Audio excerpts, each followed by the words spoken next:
Hi, my name is Dawson, and today I will be discussing the portrayal of PTSD and the perks of being a wallflower. All right, so what is the perks of being a wallflower all about? So in 1999, author Stephen Chbosky released the book The Perks of Being a Wallflower, and in 2012, he adapted his book to movie form. This is a classic coming of age story which follows the main character Charlie during his first year of high school while he navigates new relationships and tries to participate instead of being a bystander in his own life. Charlie is also shown to struggle with post traumatic stress disorder or PTSD from abuse by his aunt in his childhood, which impacts how he interacts with characters and the choices he makes in the narrative. So, according to the DSM-5, to meet the diagnostic criteria for post-traumatic stress disorder, a person must A, be exposed to a traumatic event, B, exhibit intrusion symptoms following the event, C, exhibit avoidance of anything related to the traumatic event, D, experience negative alterations in mood or thought patterns, and E, experience altered arousal and reactivity while having symptoms that last longer than 1 month and that cause significant distress in various areas of a person's life while being unattributable to the effects of substances. In The Perks of Being a Wallflower, Charlie experiences sexual abuse in childhood by his Aunt Helen, followed by her death in a car crash. This trauma was left untreated and causes him to experience various traumatic symptoms throughout the story that fall under the diagnostic criteria for PTSD, even though in the story he is not officially diagnosed. For example, throughout the story, Charlie experiences various flashbacks to traumatic events like his aunt's death or his aunt abusing him, meeting diagnostic criterion B. In line with criterion C, which you'll see on the screen, Charlie, throughout most of the book and movie, avoids thinking about or acknowledging the abuse he suffered and routinely refers to Aunt Helen as his quote unquote favorite person to avoid the feelings that acknowledging the abuse would bring up. In conjunction to this, he is shown to experience dissociative amnesia surrounding the abuse until the end of the book and movie, which would meet criterion D. In addition to dissociative amnesia, he repeatedly struggles with feelings of detachment from others and how he feels like he can't participate in regular high school experiences like everyone else. Near the end of the novel, Charlie expresses his thoughts to his sister that he believes the abuse and Aunt Helen's death were his fault because she died while going to get his birthday present, showcasing negative cognitions about his involvement in his aunt's death. For criterion E, Charlie exhibits a startle response while about to engage in sexual activity with his friend Sam due to it reminding him of the abuse from Aunt Helen, and he engages in reckless and self-destructive behavior by taking up smoking in the novel and doing various drugs in both the book and the movie. To showcase some of Charlie's symptoms in a clearer way, I included a scene from the movie which should portray some of Charlie's intrusion and negative cognition symptoms more clearly. And just a quick trigger warning, there is implied childhood sexual abuse, instances of physical assault, and suicidal ideation, but it is not completed.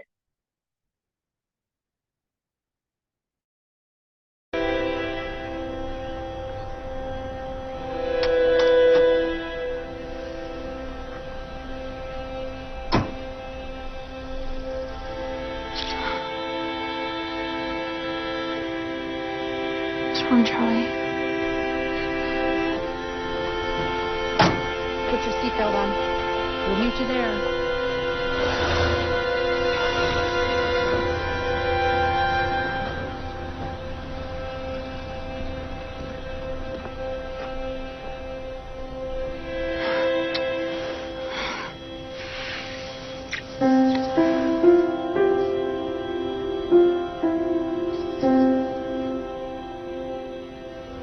Don't wake your sister.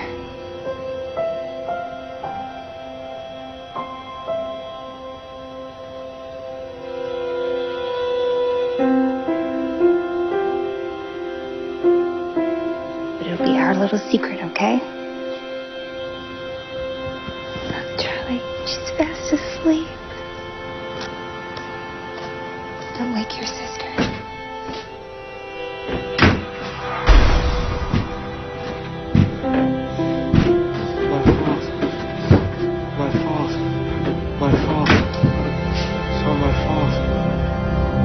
our little secret, okay?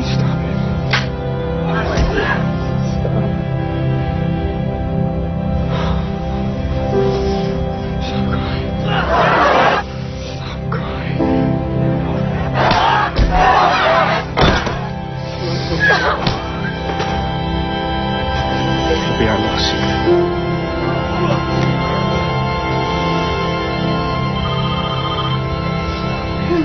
Candace, your brother's on the phone.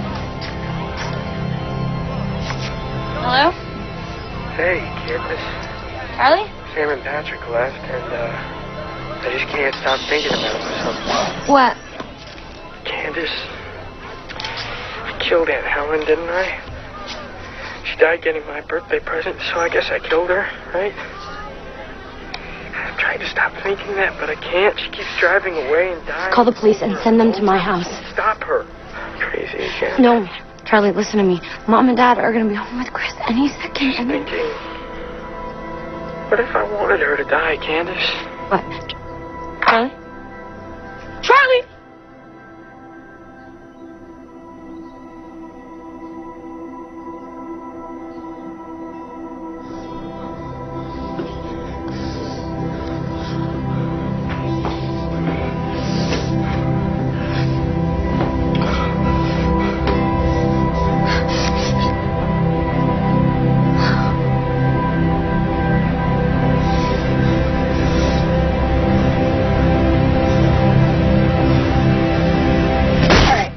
As you could see, the scene opens by showing a startle response Charlie had when Sam touched his leg before engaging in sexual activity, which led to various flashbacks occurring, interspersed with him saying, "It's all my fault," referring to both the abuse and various negative experiences he witnesses and engages in throughout the story.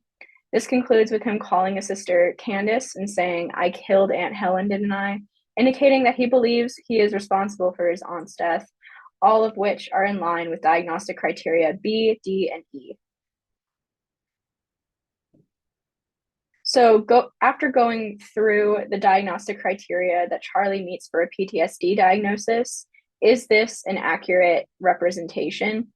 In short, I would say yes. Chbosky not only accurately portrays Charlie struggling with every diagnostic criteria for PTSD, but he also depicts the complexity of the diagnosis very well. PTSD can be tricky to portray accurately because of the vastly different reactions to trauma people can have. Not only are the symptoms that Charlie shows accurate from a diagnostic standpoint, but they make sense for Charlie's character. Chbosky also doesn't shy away from the quote-unquote ugly sides of the diagnosis and the depression, anxiety, and isolation that can result from experiencing symptoms of PTSD. Chbosky shows through Charlie how untreated PTSD can impact a person's decisions and their relationships. For example, Charlie in one scene of the film is shown fighting off various bullies, and in other scenes engages in drug use, which is in line with what McGrath 2011 and Cruz et al. 2021 found in their articles, which stated a correlation between CSA and delinquent behavior in adolescence as well as substance use. Charlie also is socially withdrawn throughout the narrative and actively must remind himself to participate, which can also be an impact of CSA trauma, as stated in Cruz et al. 2021. Details like this help increase the complexity of Charlie's character, while also serve as accurate portrayals of PTSD and how trauma can impact an adolescent in real life. But even though it is an accurate portrayal of PTSD in an adolescent, is it good representation? To answer this question, we have to look at what stigma means and how Perks of Being a Wallflower does and does not perpetuate it. According to Binbo 2007, stigma occurs when a person or society holds preconceived notions of what is inferior or wrong and projects those beliefs onto a single person or group, which leads to discrimination and othering of that person or group. Stigma first identifies a group as inferior or dangerous and then blames the group for being other. Stigma surrounding mental illness, in particular, others the people struggling with mental health and paints them in a negative light or as not conforming to larger ideas of what is normal. So does Perks perpetuate this mental health stigma? Well, the answer is yes and no. In some ways, it gets its portrayal wrong. For instance, some characters other than Charlie show symptoms of mental illness without any diagnosis or further discussion, which can influence what audiences view as normal teenage behavior and lead to some teens copying said harmful behavior. Additionally, the movie in particular shows an expedited version of therapy that ends happily at the end of the story, following Charlie's spiral without any indication of further struggling, which gives the impression that this is the end of Charlie's journey with mental illness. This can lead to false ideas of the trajectory of recovering, especially after trauma like Charlie's or following a suicide attempt, as discussed in the Hello Future Me video, the complex problems with mental illness in fiction. On the positive side, however, Perks does show Charlie learning to live with his PTSD at the end of the novel and movie and beginning to take an active role in his life, which challenges the idea that trauma and PTSD could be limiting.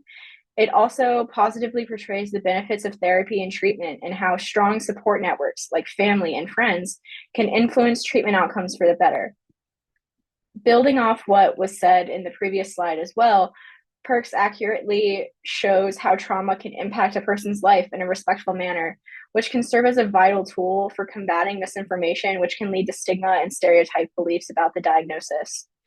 Most importantly, as well, is that the story does not reduce Charlie to his diagnosis. Often, as authors Giannis et al. 2010 point out, people with mental illnesses can form an illness identity that intertwines their personal identity with their mental illness and can lead to poor treatment outcomes. By not simply reducing Charlie to just his symptoms, the story is able to separate his illness and who he is, which is crucial to show. Too often, media portrays a person with mental illness as just a set of symptoms, but Charlie is a fully fleshed out character regardless of his diagnosis. Lastly, Perks depicts a person with PTSD as being a 14-year-old adolescent boy in high school, which is a vastly different depiction than a lot of media shows. Often, media shows people with PTSD as veterans, which can lead people to believe that only veterans can have the disorder. While many veterans do have PTSD, Perks challenges this stereotype by subverting that depiction, which offers a new perspective to audiences and opens the story up for larger exploration of the diagnosis and Charlie's character. When discussing the quality of mental illness representation in Perks, it's also important to look at who the book and movie were made for. Because Perks is a coming-of-age story, it is largely marketed towards high school students who, like Charlie, are trying to navigate their world and their place in it, regardless of whether or not they struggle with mental illness like Charlie. For high school students who are struggling with mental health, it could be beneficial to see themselves accurately and positively portrayed in media. Because Perks has a positive and hopeful ending, it can give hope to those struggling in similar ways to Charlie, regardless of whether or not the ending seemed rushed in the film. There can also be a positive benefit that Perks can have on education on mental illness for those who are not struggling with mental health or families of those struggling. Because Perks portrays mental illness accurately, it can be a great educational tool to teach about how PTSD can manifest and the effects it can have, both positive and negative. Both Perkis et al. 2006 and Stewart 2006 point out that film that portrays mental illness and mental health treatment accurately and positively can have a benefit in the education of mental illness to larger society and audiences, which Perks accomplishes. As discussed, it is crucial to have accurate and good representation of mental illness in media. As stated in Kimberly and Kress 2013, negative or inaccurate portrayals of mental illness perpetuate stigma surrounding mental illness and can lead to further discrimination. As Doss et al. 2007 states, people with mental illnesses battle it in private most often, which leads to stereotypes of what mental illnesses are like to be inaccurate. Many people do not have firsthand knowledge of what mental illness is like, which causes many people to get their information from media, which can be disastrous if the media portrayal is inaccurate. Often, mental illness is used for dramatic storylines like horror tropes or thriller plots, as pointed out by Perkis et al., which can lead to negative perceptions of those struggling with mental health and increased stigma. However, while Perks of Being a Wallflower does utilize some negative tropes when portraying Charlie's mental illness, as discussed on slide 8, it largely depicts an accurate and quality representation of an adolescent boy struggling with PTSD while trying to navigate high school life, which could be beneficial for the adolescent audience it is marketed towards.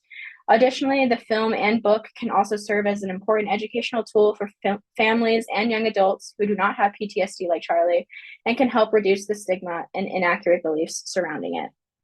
Thank you very much. And here are my references if you would like to look at them. Thank you.